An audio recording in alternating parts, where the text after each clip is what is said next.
कि ये कोई अभिशाप नहीं है, नॉर्मल बीमारी की तरह एक टीबी भी बीमारी है। और खासियत ये है कि टीबी बहुत आसानी से ठीक हो जाती है। और प्राइवेट डॉक्टर्स जांच के लिए और इलाज के लिए हमारे ही टीबी के आयाम इस्तेमाल कर रहे हैं। टीबी का भारत में सबसे ज़्यादा टीबी होने का कारण यही है, कुपोषण। अगर आप मान के चलें तो लगभग 1 लाख व्यक्ति पर प्रति साल अभी भी 28-30 लोग टीबी से ग्रसित निकलते हैं। लगभग लगभग 1 महीने तक संक्रमण का खतरा तो ना के बराबर हो जाता है। कि जो लोग एक्सरसाइज करते हैं, बोन टीबी में या स्पाइन टीबी में जो लोग एक्सरसाइज नियमित करते हैं, उनको बहुत जल्दी आराम आ जाता है। और ऐसे केसेस में हम लोग 9 महीने पर भी ट्रीटमेंट खत्म कर देते हैं। तो सर हमसे जुड़ने के लिए, द पिंक से जुड़ने के लिए। सर पहला सवाल मेरा आपसे टीबी को लेकर है। वेरी बेसिक से स्टार्ट करते हैं। टीबी क्या है, कितनी तरह की टीबी होती है और क्या लक्षण इसके होते हैं? टीबी एक खांसी से फैलने वाली बीमारी है। मुख्यतः खांसी, छींकने या बातचीत हवा से फैलने वाली बीमारी है। ये मुख्यतः 2 प्रकार की होती है, जैसे आपने पूछा। या फेफड़ों की टीबी होगी जिसको हम पल्मोनरी टीबी कहते हैं। फेफड़ों के अलावा बाकी किसी शरीर के अंग है उसमें इसको एक्स्ट्रा पल्मोनरी यानी फेफड़े के बाहर की टीबी कहते हैं। जी। सिर्फ 3 जगह, बालों में, नाखून में और दांतों में टीबी नहीं होती। टीबी सभी अंगों में हो जाती है। और ये बीमारी एक बैक्टीरिया से, माइकोबैक्टीरिया ट्यूबरकुलोसिस के संक्रमण से होती है। जी। सर क्या क्या लक्षण होते हैं टीबी के? टीबी के लक्षण में सबसे जो मुख्य लक्षण रहता है वो लंबे अरसे की खांसी, जो ठीक नहीं हो रही, बार बार हो रही खांसी, जिसको कभी कभी हम 2 हफ्ते से ज़्यादा खांसी भी कह देते हैं। या फिर लंबे अरसे से हो रहा बुखार जो ठीक नहीं हो रहा, दवाइयाँ खाई जा रही हैं लेकिन बार बार बुखार हो जाता है। या वजन गिरना, जी। कभी कभी शरीर में गांठें भी बन जाती हैं, ये भी एक लक्षण रहता है। रात को पसीना आना, भूख ना लगना, जी। तो ये सभी लक्षण मिलजुल कर भी किसी मरीज में पाए जाते हैं। और किसी में अकेला एक ही लक्षण टीबी तक हमारे को पहुंचाने में मदद कर देता है। जी। सर जब मतलब किसी को, पेशेंट को ये सिम्टम्स नजर आते हैं तो कौन से ऐसे टेस्ट हैं जिसको करवाने चाहिए शुरुआत में? खांसी के लिए तो बलगम की जांच जी। निकटतम सरकारी केंद्रों में, समस्त देश में, सारे देश में, थ्रू आउट द कंट्री बलगम की जांच मुफ्त होती है। जी। बलगम की जांच 2 प्रकार से करते हैं। एक हम माइक्रोस्कोप में देखते हैं जिसको सूक्ष्मदर्शी भी कहते हैं, जी। और दूसरा हम मशीन से करते हैं।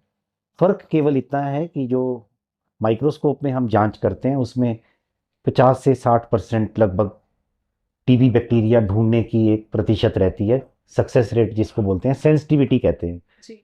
लेकिन मशीन में 90 to 95% चांस बढ़ जाता है बैक्टीरिया ढूंढने के लिए। तो आजकल हम मशीनी जांच को ज़्यादा हम उसको प्रेरित करते हैं कि मशीनी जांच करवाई जाए। थोड़ी महंगी जरूर होती है लेकिन मरीज के लिए बिल्कुल मुफ्त रहती है। जी। सर जैसे आपने कहा कि सरकार में ये मुफ्त प्रोवाइड किया जाते हैं ये सारे टेस्ट, लेकिन अभी भी हम, हमारे देश में लोगों का माइंडसेट बना हुआ है कि प्राइवेट हॉस्पिटल महंगा है तो इलाज एक बेटर वहाँ पे हाँ, प्रोवाइड किया जाता है। तो यहाँ पे इस केस में, टीबी के केस में, मैं आपसे जानना चाहूंगी, क्या ये यहाँ पे भी लागू होता है या आप सरकारी अस्पताल को भी सेम प्रेफरेंस देनी चाहिए आपको टीबी के केस में? मेरा तो ये मानना है कि जहाँ तक टीबी की रोकथाम और टीबी की जांच प्रणाली और इलाज प्रणाली है, वो सरकारी क्षेत्र में ज़्यादा अच्छे तरीके से की जा रही है। यही कारण है कि अब हम सभी प्राइवेट डॉक्टर्स को भी मिलते हैं, और प्राइवेट डॉक्टर्स जांच के लिए और इलाज के लिए हमारे ही टीबी के आयाम इस्तेमाल कर रहे हैं। जी। टीबी की दवाई प्राइवेट डॉक्टर्स के पास रखवा दी जाती है, तो प्राइवेट डॉक्टर चार्ज नहीं करता, मुफ्त में ही मरीज का वहाँ पर इलाज किया जाता है। प्राइवेट डॉक्टर टेस्टिंग के लिए नमूना लेके या सैंपल लेकर सरकारी अस्पतालों में भेज देते हैं। कुछ प्राइवेट अस्पतालों में तो अब हमने सरकारी ही जो लेबॉर्ट्री है उसको इस्टेब्लिश करवा दिया है। लेबॉर्ट्री वो कहने के तौर पर तो प्राइवेट की रहती है, उसमें आयाम सारा सरकारी दिया जाता है, रेजेंट है, स्लाइड है, माइक्रोस्कोप है। और मोरओवर एक स्लाइड का देखने का एक मिनिमल सा अमाउंट 30 रुपये भी उनके लैब टेक्नीशियन को दिया जाता है।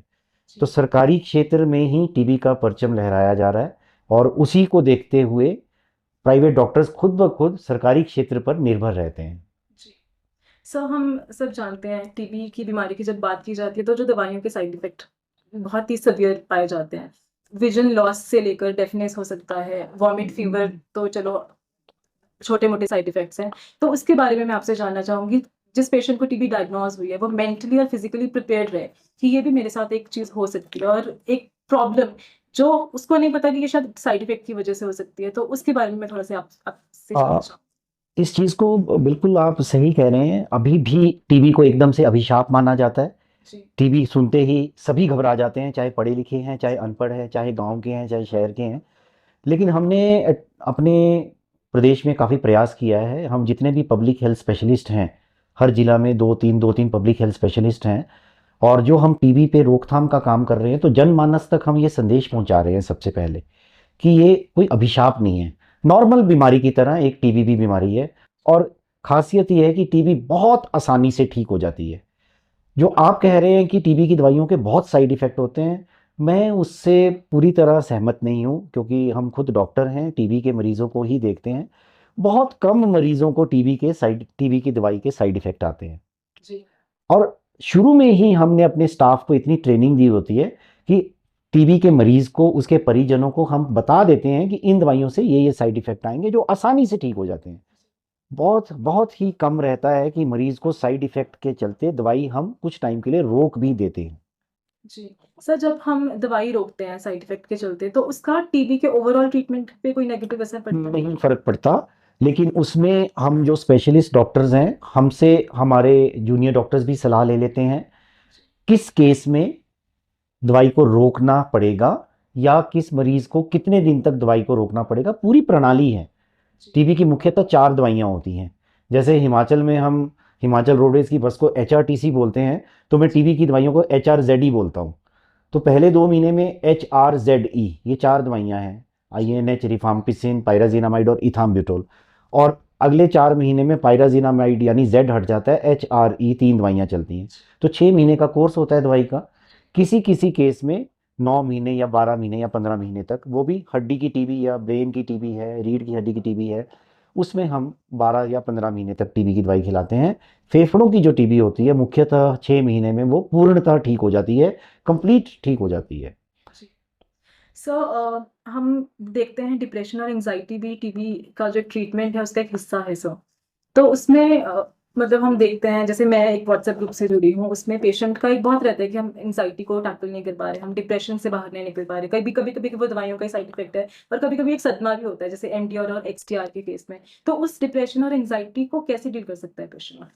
इसमें मेरा तो ये मानना है कि जब तक समाज में ये मैसेज नहीं क्लियर जाएगा कि टीबी अभिशाप नहीं है, टीबी कोई छुआछूत की बीमारी नहीं है, जी, एक दूसरे को छूने से नहीं होती है, एक दूसरे के साथ बैठ के खाना खाने से नहीं होती है, एक दूसरे के अगर हम बर्तन साझा कर रहे हैं तो उससे ऐसे नहीं टीबी फैलती है। टीबी तो जब आप किसी व्यक्ति के साथ संपर्क में आते हैं और हवा के माध्यम से, खांसी के माध्यम से, छींकने के माध्यम से, बातचीत के माध्यम से, वो भी लंबे अरसे का जब आप संपर्क में आते हैं, जी, तब टीबी का संक्रमण होता है। तो अगर हम ये संदेश समाज में देते हैं, और इसमें हमें कामयाबी भी मिली है बहुत सारे जन जागरण अभियान में, कैंप्स में, स्कूल्स में, नुक्कड़ नाटकों के द्वारा, आप लोगों के माध्यम से, अब लोगों को पता लग गया कि वाकई में टीबी एक बिल्कुल ठीक होने वाली बीमारी है, और इसको अभिशाप के रूप में नहीं लेना, गंभीरता से नहीं लेना। तो इसलिए इसमें अब मेंटल स्ट्रेस या टेंशन या एंग्जाइटी वाली बात नहीं रहती है। फिर भी मैं ये नहीं कहूँगा कि बिल्कुल इसको सिरे से निकाला जा सकता है। कुछ हद तक पढ़े लिखे व्यक्ति में भी अभी टीबी सुनते ही उसको भरकम बीमारी के रूप में ले लिया जाता है। लेकिन अगर हम संजीदगी से, हमारा स्टाफ और हम डॉक्टर्स, हमारा फील्ड स्टाफ मरीज को और उसके परिजनों को ये सब कुछ बता दे जो मैंने आपसे साझा किया, तो उसी टाइम मरीज बिल्कुल कंफर्ट जोन में, बिल्कुल आरामदायक वाले मोड में आ जाता है। सर डाइट का कितना इम्पैक्ट है इन सब में? बहुत ज़रा, बहुत ज़्यादा। टीबी का, भारत में सबसे ज़्यादा टीबी होने का कारण यही है, कुपोषण। अगर आप मान के चलें तो लगभग 1 लाख व्यक्ति पर प्रति साल अभी भी 28-30 लोग टीबी से ग्रसित निकलते। जी, तो आप ये मान के चलिए कि ये, और एक व्यक्ति 10 से 15 लोगों को खांसी द्वारा संक्रमण 1 साल में देता रहेगा, तो हम तो कभी भी ऐसे रोकथाम नहीं कर पाएंगे। पहले ये आंकड़ा बहुत ज़्यादा था, 28 प्रति लाख प्रति साल पर हम आए हैं, जी, और इसको बहुत कम तक हमारा ले जाने का लक्ष्य है। तब फिर टीबी का संक्रमण एक व्यक्ति से दूसरे व्यक्ति को नहीं होगा। ज़ीरो टीबी तो हम नहीं कर पाएंगे कभी भी, लेकिन उस आयाम तक हम लोग पहुंचने का लक्ष्य बना रहे हैं जी, कि हम टीबी का संक्रमण जो दर है टीबी की फैलाने वाली या फैलने वाली जो दर है उसको हम कम कर पाएँ। सर और जो एक मिडिल क्लास आदमी है या लो कम्युनिटी से आता है उसके लिए rich diet, rich protein diet क्या हो सकती है, सस्ती रिच प्रोटीन हाँ, मैं वही बात कह रहा था कि कुपोषण, भारत में कुपोषण सबसे ज़्यादा कारण है टीबी होने का। जी कुपोषण यानी माल न्यूट्रिशन, डाइट अच्छी नहीं मिल रही। अगर हम चावल खा रहे हैं तो चावल ही खाते जा रहे हैं, जी रोटी खाते हैं तो रोटी खाते जा रहे हैं, किसी प्रांत में ज्वार खाया जाता है तो ज्वार की रोटी चलती रहती है। एक जो बैलेंस्ड डाइट जिसको बोलते हैं, पौष्टिक आहार जो है वो हमारी थाली में भारत में नहीं है। और टीबी के दौरान तो हमें कुछ चीज़ों का वैसे ही ख्याल रखना पड़ता है। चावल नहीं खाने हैं, चावल से कफ बनता है, केला नहीं खाना है, कफ बनता है, अरबी नहीं खानी है, चने की दाल नहीं खानी है, और माश की दाल जो हम जिसको उड़द कहते हैं, माँ साबुत भी बोलते हैं, ऐसी दालों का सेवन नहीं करना है। तो बहुत सारी ऐसी चीज़ें जिसका हमें सेवन, दही का सेवन है रात के टाइम नहीं करना है। क्या खाना चाहिए क्या नहीं खाना चाहिए ये भी हम अपने पेशेंट्स को ज़रूर बताते हैं। आहारचर्या क्या होगी और दिनचर्या क्या होगी, ट्रीटमेंट के साथ साथ ये दो चीज़ों पर भी ध्यान देना पड़ता है। सर हम देखते हैं एनडीआर और एक्सटीआर में स्पेशली कि पेशेंट की एनर्जी बहुत लो रहती है और एक मायूसी भी रहती है कि एक्सपोजर आपका लिमिटेड हो गया, अगर आप वर्किंग थे तो इतना बाहर नहीं जा पा रहे हैं। सर उन सबके बीच में ये कैसे पता लगे कि ट्रीटमेंट चल रहा है, इम्प्रूवमेंट का कैसे पता लगे कि मैं इम्प्रूव हो रहा हूँ या नहीं, उसके क्या लक्ष्य? जब भी टीबी का हम डायग्नोसिस करते हैं तो हम शुरू में ही एमडीआर टीबी है, जिसको हम बिगड़ी हुई टीबी कहते हैं, जी बिगड़ी हुई टीबी जिसका इलाज थोड़ा सा 9 महीने से 2 साल तक का होता है। अब जी तो छोटे आयाम भी आ गए हैं, एमडीआर टीबी का भी 6 महीने का इलाज भी अब आ चुका है। जी सर एमडीआर टीबी जैसे सिर्फ एक दवाई का रेजिस्टेंस आएगा तो मोनो एच टीबी बोलते हैं, वो 6 महीने में उसका कोर्स खत्म हो जाता है, 6 से 9 महीने में। जी सर अगर 2-3 दवाइयों का रेजिस्टेंस हो गया है, 2-3 दवाइयों, अब 2-3 दवाइयाँ काम नहीं कर रही हैं, तो मल्टी ड्रग रेजिस्टेंट जिसको आप एमडीआर कह रहे हैं, तो मल्टी ड्रग रेजिस्टेंट में भी 9 महीने से 12 महीने वाले कोर्स भी अवेलेबल हैं। कभी कभी 2-4 महीने हमें बढ़ाना पड़ता है। लेकिन इन सब में, चाहे नॉर्मल टीबी है चाहे एमडीआर डीआर टीबी है, इन सब में डाइट का बहुत अच्छा ख्याल रखना पड़ता है। हमें मुख्यतः प्रोटीन डाइट ज़्यादा देनी पड़ती है टीबी में। लेकिन अगर यूरिक एसिड वगैरह बढ़ जाता है, हमें लगता है कि कुछ टाइम के लिए प्रोटीन्स को बंद करना पड़ेगा, तो मिला जुला आहार जिसमें सलाद ज़्यादा, फ्रूट ज़्यादा, थोड़ा थोड़ा खाना है, सारा दिन खाते रहना है। घी, मक्खन, मलाई, चिकनाई, ऐसे पदार्थ जो हैवी हों डाइजेस्ट करने के लिए, इनका सेवन बहुत ज़्यादा नहीं करना। जी दाल, फुल्का, सब्जी, सलाद, फल फ्रूट, दूध, हल्दी वाला दूध बहुत गुणकारी रहता है। ये सारी हम सलाह देते रहते हैं, अच्छा रहता है ये। सर और एक हम कुछ पेशेंट्स में पाते हैं कि वेट गेन नहीं हो पाता ट्रीटमेंट के साथ साथ, तो वो एक घबराने वाली बात है या ये नॉर्मल एक सिम्टम? नहीं, इसको हम संजीदगी से लेते हैं। अगर वजन बढ़ नहीं रहा, जी या कह लो कि वजन गिर रहा है, तो जी टीबी के साथ साथ कुछ और बीमारी तो नहीं है, कैंसर तो नहीं है, जी कोई और बीमारी तो नहीं है, उसको भी हम फिर ढूंढने का प्रयास करते हैं।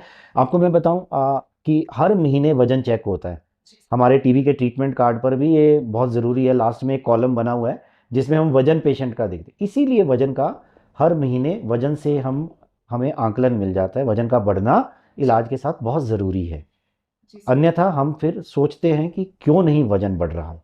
जी जी। सर टीबी के ट्रीटमेंट के पूरा होने के बाद कौन कौन से प्रिवेंशंस एक पेशेंट को रखने चाहिए, लेने चाहिए? लगभग 2 साल तक डॉक्टर से मिलना है, जी चाहे फेफड़ों की टीबी थी, पल्मोनरी, चाहे फेफड़ों के बाहर की टीबी थी, एक्स्ट्रा पल्मोनरी। राइट सर 2 साल तक डॉक्टर के पास आना है, हर 6 महीने में, 6 महीने, 12 महीने, 18 महीने और 24 महीने, यानी 2 साल। 2 साल में जो डॉक्टर्स हैं वो मुख्यतः सारे शरीर का ही चेकअप करते हैं, भले ही कोई जांच करवाएं ना करवाएं, लेकिन टीबी दोबारा से तो नहीं हो रही।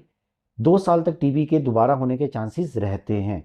इसीलिए जब हम 6 महीने का टीबी का दवाई का कोर्स करवाते हैं, या एमडीआर टीबी में 9 महीने से 12 महीने का कोर्स करवाते हैं, तो 3-4 चीज़ों का बहुत ख्याल रखने को कहते हैं। रोज़ अपनी आहारचर्या या दिनचर्या, जिसको डेली रूटीन कहते हैं, जी सर और खाने का रूटीन बहुत अच्छा होना चाहिए।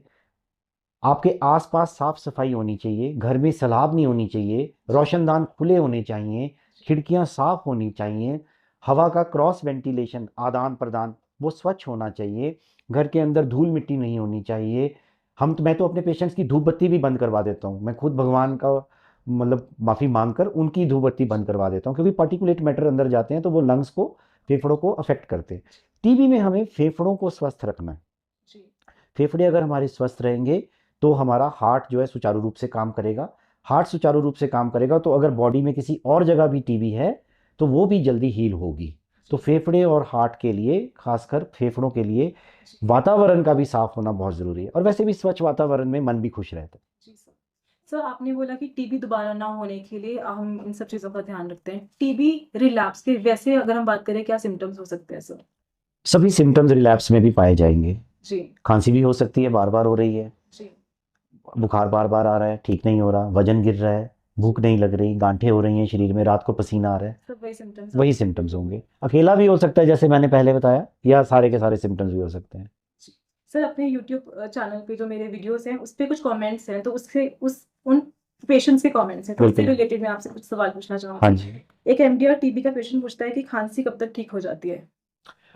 एमडीआर टीबी के पेशेंट में अगर हम पौष्टिक आहार देते रहें और पेशेंट को फेफड़ों की एक्सरसाइज भी करवाएं, जिसको हम प्राणायाम कहते हैं, जी मुख्यतः कपालभाति, भस्त्रिका, कपालभाति, अनुलोम विलोम, बाह्य प्राणायाम, उज्जयी प्राणायाम, इन सब से, भुजंग आसन, एक दो आसन भी होते हैं, इन सब से लगभग लगभग 15-20 दिन में ही खांसी में आराम आ जाता है, चाहे वो एमडीआर टीबी है चाहे नॉर्मल टीबी है। तो आप मान के चलिए कि 1 महीने तक तो लगभग लगभग सभी मरीजों में खांसी खत्म हो जाती है। जी। सर दवाई का डोज पूछते हैं, पल्मोनरी एमडीआर पेशेंट हैं कि दवाई का डोज कब तक कम हो सकता है? पहले 2 महीने में तो जो वजन के हिसाब से दवाई देनी है, 4 गोलियां लगनी है रोज की, या 3 गोलियां लगनी है, या 2 गोलियां लगनी है, जो फिक्स डोज कॉम्बिनेशन होती है। सरकारी क्षेत्र में एक ही गोली में 4 दवाइयाँ होती हैं, HRZE, ये 4 दवाइयाँ हैं, ये एक ही गोली में होती है। अच्छा तो H की कितनी डोज है, R की कितनी डोज है, Z की कितनी डोज है, और E दवाई की कितनी डोज है, ये वजन के हिसाब से डोज डाली होती है। तो अगर मेरा वजन है और मुझे 4 गोलियां लगेंगी, किसी का कम वजन है तो उसको 3 गोलियां रोज की खानी है, यानी फिक्स डोज कॉम्बिनेशन वाली 3 गोलियां खाएगा वो। किसी को 4 गोली खानी होती है, किसी को 5 गोली खानी होती है, वजन के हिसाब से हमने वेट बैंड बनाए हुए हैं। बड़ों में 5 वेट बैंड है, बच्चों में 18-19 साल से जो नीचे बच्चे हैं उसमें 6 वेट बैंड है। तो वेट बैंड के हिसाब से मरीज को कितनी गोली खानी है, रोज खानी है, और खानी 6 महीने है। मैंने बताया पहले 2 महीने 4 गोलियों का कॉम्बिनेशन चलेगा, और जो अगले 4 महीने आएंगे उसमें एक ही गोली में 3 दवाइयाँ होती हैं, एक दवाई कम हो जाती है। ऐसे ही एमडीआर टीबी है, उसमें 4-5 महीने का पहले का कोर्स होता है, फिर 9 महीने का दूसरा कोर्स होता है। एक एमडीआर टीबी है जिसको हम मोनो एच बोलते हैं, mono H drug resistant TB, उसमें एक ही दवाई का रेजिस्टेंस आया है, एच का रेजिस्टेंस आया है, उसका कोर्स 6 महीने का ही है। उसमें ये 2 महीने और 4 महीने वाला नहीं होता, उसमें लगातार 6 महीने तक। तो यानी टीबी की प्रकार के हिसाब से दवाइयों का विभाजन किया गया है, कितने महीने कौन सी रेजिमेन चलेगी। नॉर्मल टीबी में 6 महीने का कोर्स होता है, पहले 2 महीने और 4 महीने। पहले 2 महीने में 4 दवाइयाँ जाती हैं, होती एक ही गोली में है वो, और अगले 4 महीने में 3 दवाइयाँ जाती हैं, वो भी एक ही गोली के अंदर होती हैं, fix dose combination. Private sector में खुली दवाइयाँ भी दी जाती हैं, यही दवाइयाँ अलग अलग करके दी जाती हैं। तो हिमाचल प्रदेश में तो खुली दवाई टीबी की नहीं मिलती है, दुकानदार कुछ ही हैं जो टीबी की दवाई देते हैं, लेकिन वो फिर हमें खुली दवाइयों का सरकारी क्षेत्र में हर महीने रिकॉर्ड भी देते हैं। तो उससे हमें आइडिया रहता है कि कितने मरीज प्राइवेट सेक्टर से भी इलाज करवा रहे हैं और प्राइवेट से ही दवाइयाँ खा रहे हैं। और बहुत सारे प्राइवेट डॉक्टर्स के पास हमने ही अपनी सरकारी दवाइयाँ रखवा दी हुई है, फिक्स डोज कॉम्बिनेशन। सर एक ये भी कंफ्यूजन देखा जाता है टीबी पेशेंट्स में कि दवाई खाएं कैसे, सब दवाइयाँ एक साथ खाएं या डिवाइड करके खाएं? हाँ, ये बहुत बहुत ही ज़रूरी सवाल है। इसमें तो सभी को ये पता रहना चाहिए कि जो टीबी की दवाइयाँ हैं, ये 4 जो दवाइयाँ हैं एक ही गोली में हैं, ये चारों दवाइयों ने टीबी की अलग अलग कॉलोनी है टीबी बैक्टीरिया की, उस पर असर करना है और इकट्ठा असर करना है। इसलिए पुराने ज़माने में हम चारों गोलियां इकट्ठी खिलाते थे, खाओ, वजन के हिसाब से 8-8 10-10 गोलियां भी खिलाते थे। अब तो फिक्स डोज कॉम्बिनेशन है, चाहे वो 4 गोलियां खानी है डेली की, या 3 खानी है, या 2 खानी है, लेकिन वो इकट्ठी खानी है। अगर मुझे 4 गोलियां प्रिस्क्राइब हुई हैं कि 4 गोली रोज़ खानी है, तो मुझे वो चारों गोलियां 10 से 15 मिनट के अंदर में ख़त्म कर देनी है। अगर मैं 2 गोली सुबह खाऊंगा, 2 गोली रात को खाऊंगा, तो वो टीबी की दवाई काम ही नहीं करेगी, वो अधूरी डोज है। तो ये बहुत बड़ा से वेरी इंपॉर्टेंट पिलर है ये दवाई खिलाने का। हम मरीज़ को समझाते हैं कि अगर आपको गैस्ट्रिक वगैरह नहीं है तो आप खाना खाने से आधा घंटा पहले, 15-20 मिनट पहले दवाई खा लें, एक खा लें, 2-3 मिनट के बाद दूसरी गोली खा लें, 2-3 मिनट बाद तीसरी गोली खा लें, चौथी गोली खा लें, लेकिन 15 मिनट में आप आपकी जो डोज है 4 गोली की या 5 गोली की या 3 गोली की, वो आप डोज 15-20 मिनट में ख़त्म कर दें। बिल्कुल अच्छी बात है कि भाई 5-5 गोलियां खानी है, इतनी बड़ी बड़ी गोली है, एकदम से लगेगा कैसे खानी है, उल्टी की तबीयत कर जाती है। इसलिए 15-20 मिनट में अगर खाते हैं तो वो हमारा पर्पज सॉल्व कर देती है, दवाई लगेगी शरीर में। और टीबी की दवाई को तोड़ कर नहीं खाना है। बच्चों में तो घुलने वाली दवाइयां भी होती हैं, बच्चों में ना पीस के देते हैं दवाई, वो घुल जाती है पानी में, उस पर लिखा होता है डिस्पर्सिबल टैबलेट। लेकिन जो अडल्ट टैबलेट्स हैं इनको तोड़ के नहीं खाना। यही बात हम अपने आशा वर्कर को भी बताते हैं, पेशेंट्स को भी बताते हैं, अपने स्टाफ को भी बताते हैं। बस 2 बातें बतानी है, दवाई पूरी खानी है, 6 महीने का कोर्स करना है या डॉक्टर जब तक कहेगा। दवाई इकट्ठी खानी है, ज़्यादा से ज़्यादा 15-20 मिनट के अंदर खानी है। दवाइयों के जो साइड इफेक्ट्स आएंगे तो वो डॉक्टर को बताना है, किसी किसी को आते हैं, किसी को नहीं आते हैं। दिन में थोड़ा थोड़ा थोड़ा खाना खाते रहे। टीबी की दवाई के साथ उस टाइम पानी कम पीना है, मैं ये पूछने वाली थी उल्टी आपसे। नहीं होगी। जी। बाद में दिन में आप पानी पीते रहें, खूब पानी पिए, 3.5-4 लीटर तो एक ज़रूरत रहती है शरीर की, उतना तो ज़रूर पिए। लेकिन टीबी की दवाई के साथ पानी थोड़ा सा ही लें। अगर किसी व्यक्ति को गैस्ट्रिक रहता है, उसको टीबी की दवाइयों से गैस्ट्रिक हो गया है, तो हम खाना खाने के बाद हिदायत देते हैं। मैं मुख्यतः हमेशा एज क्लिनिशियन पेशेंट को दवाई बाद में ही खिलाता हूँ। मैंने देखा है कि उसमें उल्टी वगैरह का चांस नहीं रहता है और पेशेंट भी खुशी खुशी से दवाई ले लेता है। सुबह वो अच्छा नाश्ता करता है, थोड़ा दलिया हो गया, खिचड़ी हो गई या दाल हो गई, एक आधी कटोरी फुल्का हो गया, और 15-20 मिनट के बाद वो टीबी की दवाइयाँ खा ले थोड़े पानी के साथ, फिर आधे पौने 1 घंटे के बाद पानी पीता रहे सारा दिन में। सर एक एमडीआर टीबी पेशेंट पूछते हैं कि बच्चों से कब तक दूरी बनाए रखें ट्रीटमेंट के दौरान। इस पे मैं ये बताऊंगा कि चाहे वो एमडीआर टीबी है, चाहे नॉर्मल टीबी है, पल्मोनरी टीबी है, पल्मोनरी टीबी एमडीआर भी हो सकती है। यानी 6 महीने वाली टीबी है पल्मोनरी, या ड्रग सेंसिटिव टीबी है, या बिगड़ी हुई टीबी है जिसको आप एमडीआर कह रहे हैं। दोनों में लगभग लगभग 1 महीने तक संक्रमण का खतरा तो ना के बराबर हो जाता है। तो अगर हिदायत देनी ही है कि अगर अलग कमरा कर सकते हो, अगर कमरा अलग है, लेकिन उसका मतलब ये नहीं होगा आप बंद कमरे में उसको मरीज को कर देंगे, उसका मनोबल टूट जाएगा। आए जाएं, सोने का काम वो अपने अलग कमरे में कर लें। लेकिन हम मुख्यतः हमारे आर्थिकी बड़ी कमज़ोर है, हम अभी भी गरीबी बहुत ज़्यादा है, एक ही कमरे में इतना परिवार रह रहा होता है, तो खिड़की दरवाज़ा खोल लें, हवा आती रहे जाती रहे, बिस्तर वगैरह रोज़ साफ़ कर लें, साफ़ सफाई का ख्याल रखें। तो 1 महीने के अंदर अंदर तक मास्क लगा कर रखें घर में, तो संक्रमण होगा ही नहीं। चाहे बच्चे हैं, चाहे कोई और है, चाहे बूढ़े हैं, संक्रमण नहीं होगा। मास्क लगा कर रखेंगे, 1 महीने के बाद मास्क लगाने की ज़रूरत नहीं रहती। सर एक पेशेंट पूछते हैं कि ट्रीटमेंट पूरा हो चुका है लेकिन छींक में मुंह से खून आता है। ट्रीटमेंट के बाद भी अगर खून आता है तो ये कहीं ना कहीं हमारे लंग्स, फेफड़े अच्छी तरीके से जी। हील नहीं हुए, अच्छे तरीके से ठीक नहीं हुए, जी सर। तो हमें एक तो टीबी की दोबारा जांच करनी है। जी। और दोबारा जांच में हम मशीन से कभी जांच नहीं करते। मशीन अगर रिजल्ट देगी तो वो डेड बैक्टीरिया को भी पॉजिटिव दिखाएगी। मोटे तौर पर हम मशीन से दोबारा जांच नहीं करते। किसी किसी केस में अगर करनी भी पड़ेगी तो हम डॉक्टर्स डिसाइड करते हैं कि मशीन का सहारा लें या ना लें। तो जो दोबारा जांच हमने कभी करनी है तो वो हम माइक्रोस्कोप के नीचे ही देखते हैं, या हम कल्चर करवा देते हैं, लिक्विड कल्चर, सॉलिड कल्चर, उसमें पता लग जाता है कि टीबी का बैक्टीरिया है या नहीं है। तो मुंह से अगर खून आता है तो उसकी एक बारी क्लिनिकल जांच हो जानी चाहिए कि टीबी दोबारा तो नहीं हो गई। अगर नहीं हुई है टीबी तो वो जो खून आ रहा है वो कहीं ना कहीं हील हो रहा है लंग, या कोई हरारत हो रही है लंग्स में, उसको हम फिर दवाइयों से ठीक कर देते हैं, नॉर्मल दवाइयाँ, एंटीबायोटिक वगैरह दे देते हैं। सर स्पाइन टीबी के केस में या एक्स्ट्रा पल्मोनरी के केस में कैसे पता लगाएं कि अब मुझे ट्रीटमेंट बंद कर देना है। हाँ, ये भी एक गहन करने वाला विषय है। लगभग लगभग मोटे तौर पर 9 महीने से 12 महीने हम स्पाइन टीबी का इलाज करते हैं। बहुत सारे पेशेंट्स को मैं 15 महीने तक भी इलाज तक लेकर जाता हूँ। लेकिन शुरू से ही फिजियोथेरेपी का सहारा मैं तो अपने मरीजों को ज़रूर देता हूँ।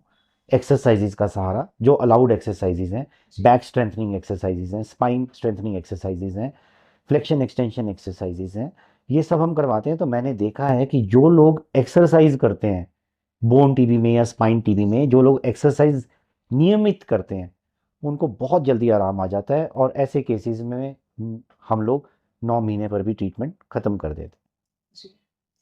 अंत में सर आपका कोई संदेश जो आप सब टीबी पेशेंट्स को देना संदेश मेरा यही है कि हम सब इस भ्रम से निकल जाएं कि हाय मुझे टीबी हो गई। जी जब आज से कई साल पहले मुझे भी टीबी के लक्षण आए थे तो एक पढ़े लिखे परिवार से होने के बावजूद, टीबी का ही डॉक्टर होने के बावजूद मेरे परिवार में भी इसको एकदम से भयावह बीमारी की तरह लिया गया। जी तो हमें तह तक जाना है, उस व्यक्ति तक ये संदेश पहुंचाना है कि टीबी बहुत आसानी से ठीक हो जाती है। ये छुआछूत की बीमारी नहीं है, ये सिर्फ खांसी से फैलती है, हवा से फैलती है। अगर हमारी हवा स्वच्छ रहेगी और खांसी करने का तरीका हमारा ठीक रहेगा, हम रुमाल रख लें, अगर हाथ एकदम से रखना पड़ता है छींकते समय खांसते समय तो हाथ को रुमाल से साफ कर लें, अगर धोना नहीं है तो ये जी किया जा सकता है। अन्यथा खांसी भी इस तरीके से करें जो हम कोविड में करते थे, ताकि जो कुछ है वो संक्रमण अगर है भी 24 घंटे तक टीबी का बैक्टीरिया जिंदा रहता है, 5-6 घंटे तक तो ये हवा में भी रहता है। तो इन चीज़ों का अगर हमारी हवा स्वच्छ होगी, आदान प्रदान हो रहा है, क्रॉस वेंटिलेशन हो रहा है, तो हवा से बाहर चला जाएगा, बाहर ये मर जाएगा। खुले में संक्रमण का चांस कम रहता है, बंद कमरों में संक्रमण का चांस ज़्यादा रहता है। संदेश आम जन से मेरा यही है, टीबी को बिल्कुल आम बीमारी की तरह लें। जी टीबी के लक्षण अगर हैं, खांसी है, बुखार है, ठीक नहीं हो रहा, वजन गिर रहा है, गांठें आ रही हैं, रात को पसीना आ रहा है, भूख नहीं लग रही है, तुरंत नज़दीकी सरकारी अस्पताल में जाएं। जी अगर आप प्राइवेट में जाना चाहते हैं आप वहाँ पे भी जा सकते हैं। तो प्राइवेट क्षेत्र में भी और सरकारी क्षेत्र में भी टीबी का संपूर्ण इलाज है और बहुत आसानी से टीबी ठीक हो जाती है। सिर्फ टीबी का इलाज कभी भी बीच में छोड़ना नहीं है और भ्रम भ्रांतियों में हमें जाना नहीं है। Thank you so much sir, thank you so much. Thank you.